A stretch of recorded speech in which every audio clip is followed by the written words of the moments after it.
Bapak Ibu, saya sangat prihatin dengan kejadian seorang calon pendeta, vikaris di sebuah gereja Gemit, di mana dikatakan bahwa inisial SAS ini berusia 35 tahun, dia ditangkap oleh polisi karena memperkosa dan mencabuli 14 korban.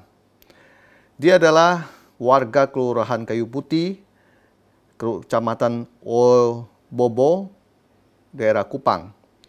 Dan berdasarkan penyelidikan, ada 14 korban, 10 katanya masih anak-anak, dan 4 katanya sudah usia 19 tahun. Lalu ketika ditanya sama polisi, apa yang mendasari dia bisa berbuat begitu?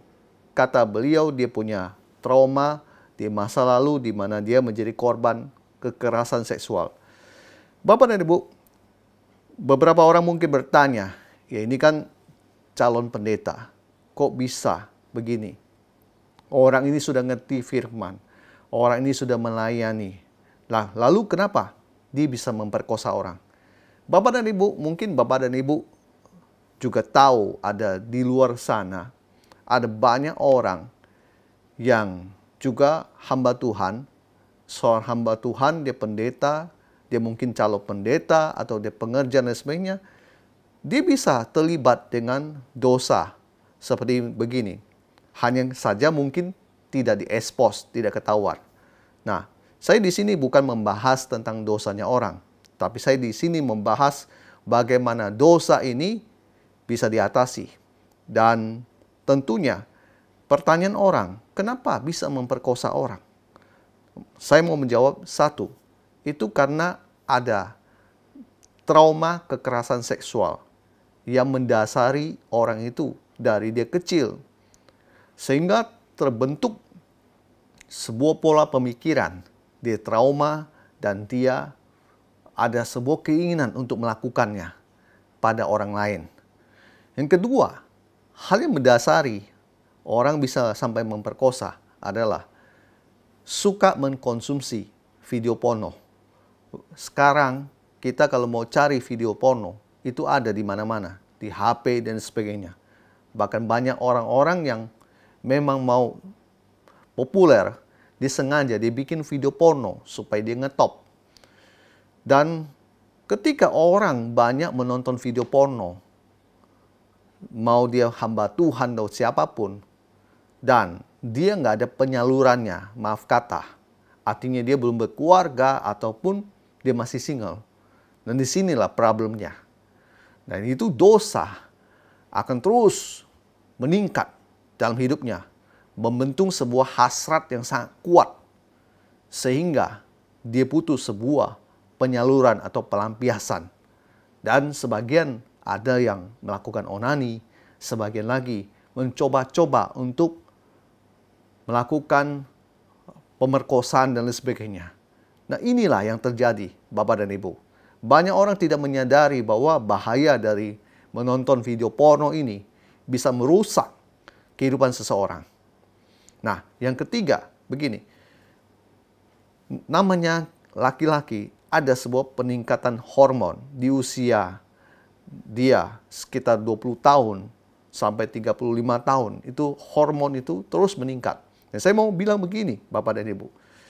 Kalau orang tersebut tidak ada hidupnya, tidak ada takut akan Tuhan, dan tidak memegang firman Tuhan, dia akan kebablasan. Dia nggak akan tahan.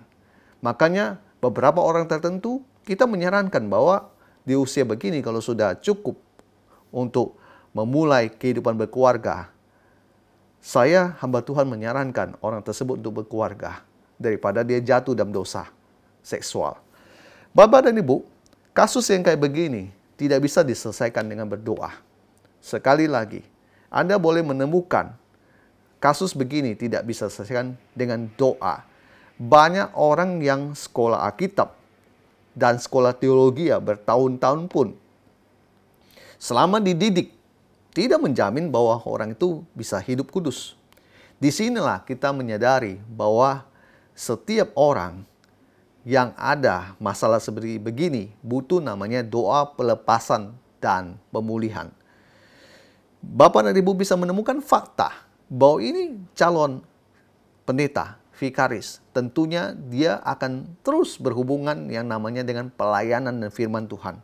Toh kita melihat ini orang terikat dan butuh dilepaskan. Nah, saya mau kasih tahu ada satu firman luar biasa di sini. Dikatakan di Matius pasal 12 ayat 29. Atau bagaimanakah orang dapat memasuki rumah seorang yang kuat dan merampas harta bendanya apabila tidak diikatnya dahulu orang kuat itu. Sesudah diikatnya, barulah dapat ia merampok rumah itu. Jadi di sini sudah dikatakan kalau orang dia mau masuk ke rumah orang kuat, dia mau merampok, dia harus diikat dulu. Nah, yang di Matius pasal 18 ayat 18 dikatakan begini, Aku berkata kepadamu, sesungguhnya apa yang kamu ikat di dunia ini akan terikat di sorga. Dan apa yang kamu lepaskan di dunia ini akan terlepas di sorga. Bapak dan Ibu, orang yang seperti kayak begini butuh dilepaskan dari ikatan dosa seksual, ikatan dosa seks bebas, ikatan dosa masturbasi onani. Dilepaskan dari ikatan suka nonton video porno. Dan saya mau berkata, yang begini ini butuh doa pelepasan. Kalau Anda punya kasus seperti begini, Anda harus mencari seorang hamba Tuhan untuk Anda datang, minta kepada dia, didoakan, dilepaskan. Supaya dosa yang mengikat Anda itu dilepaskan. Beberapa orang berkata, kenapa saya sudah berdoa-doa tetapi tidak bebas-bebas juga? Ya, Anda butuh orang yang lebih kuat daripada Anda. Karena posisinya Anda sendiri terikat, Bapak dan Ibu. Bagaimana Anda bisa melepaskan diri Anda yang sedang terikat? Anda butuh orang lain yang lebih kuat untuk membebaskan Anda. Nah, di sini butuh kerendahan hati untuk datang pada orang tersebut, yaitu hamba Tuhan, supaya dia mendoakan Anda dilepaskan. Nah, di sini butuh namanya doa pelepasan. Habis itu doa pelepasan, kita butuh namanya doa pemulihan. Supaya hidup kita yang sudah rusak itu Tuhan pulihkan.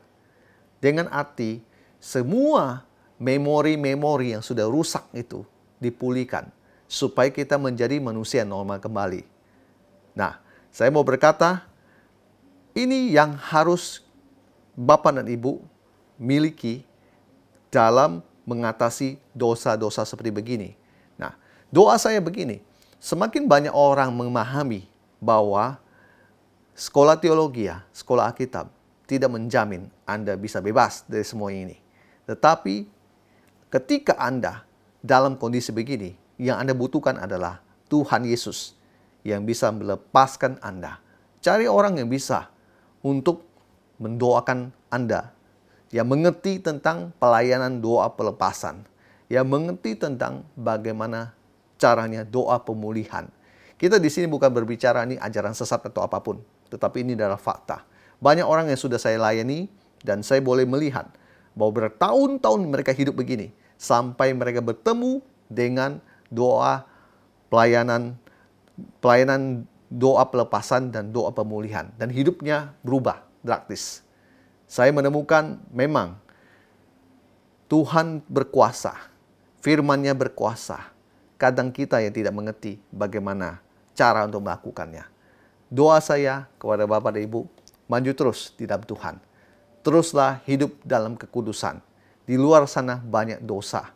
Tetapi kita sebagai anak-anak Tuhan, jaga diri kita.